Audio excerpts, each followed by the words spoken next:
এই ঘটনার উপসংহার বাকি আছে দিদি, এখানেই শেষ নয়। পরদিন সকালে উঠে ঠাকুমা মাকে ডেকে জিজ্ঞেস করলেন, বৌমা আমি কেডা? এহেন অস্তিত্ববাদী প্রশ্নে মা ভেবাচাকা খেয়ে স্থানবৎ। কদিনই আমি কেডা? প্রায় গোপন কথা বলা বলির মতো ফিসফিস করে মাকে জিজ্ঞেস করলেন ঠাকুমা ষড়যন্ত্রের ভঙ্গিতে। অগত্যা তার বৌমা বললেন, মা আপনি আমার শাশুড়ি, এই বাড়ির কর্তা মা, আনন্দমোহিনী। ঠাকুমা মন দিয়ে শুনলেন, তারপর ভুরু কুঁচকে সন্দিগ্ধ সুরে বললেন, আনন্দমোহিনী হেইডা আবার কেডা? বৌমা ওই নামখান কার? মার প্রায় কেঁদে ফেলার অবস্থা।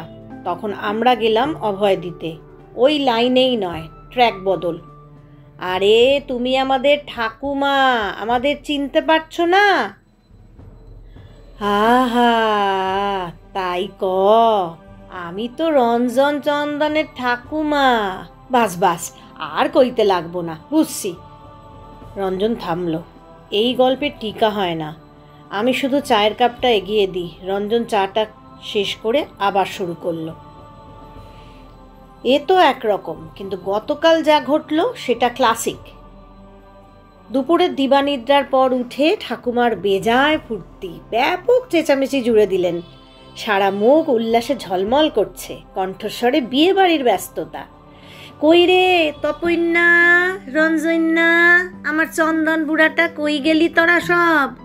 আয় আয়, শীঘ্র আইসা আমারে তোল, আমারে তোল, আমারে পুরাও। সদানন্দ, ও তারাপদ, ও অমূল্যা, দৌড়িয়া আসো বাবারা, আমারে পুরাও। আমরাই দৌড়ে যাই। ও ঠাকুমা, হলো কি তোমার? ও কি আকথা কুকথা বলছো? আহা, আমারে পুরাইবি আর কখন?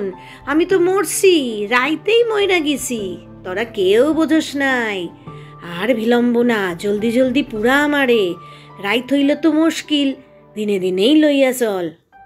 সে ঠাকুমা অমন করে বলে না, তুমি মরবে কেন? ষাট, তুমি মরনি। হ হ, আমি মরছি, আমি মরছি। আমার পোলাগুলা গেল কই?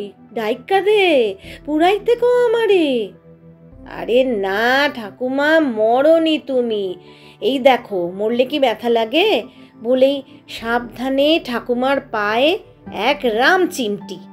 উহু, ইস কি পাজি, মরা মানুষের ব্যথা দেয়। মরছি তবু জ্বালাস, তখন লজ্জা শরম নাই? আহা, মরা মানুষকে কি ব্যথা দেওয়া যায়? তাহলে তো পোড়ালেও তুমি ব্যথা পাবে, পাবে না? তুমি বেঁচেই আছো ঠাকুমা, জিন্দা মানুষ তুমি। তোরা পলা পাইন, তোরা কিছু বোঝস না। আমি বাসি যেন মরছি, আর তোরা কস মরি নাই। ল ল, আমারে পুরাইতে ল। না গো ঠাকুমা, সত্যি বলছি, তুমি মরনি, তুমি স্বপ্ন দেখেছ, স্বপ্ন।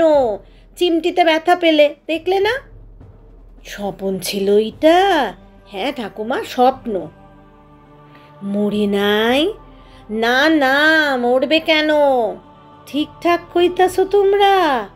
ঠিকঠাকই কইতাছি ঠাকুমা, মরো নাই তুমি, বাইচ্চা আছো, জিন্দা আছো, শ্বাস প্রশ্বাস পড়তাছে তোমার, স্বপ্নই দেখছিলা তুমি।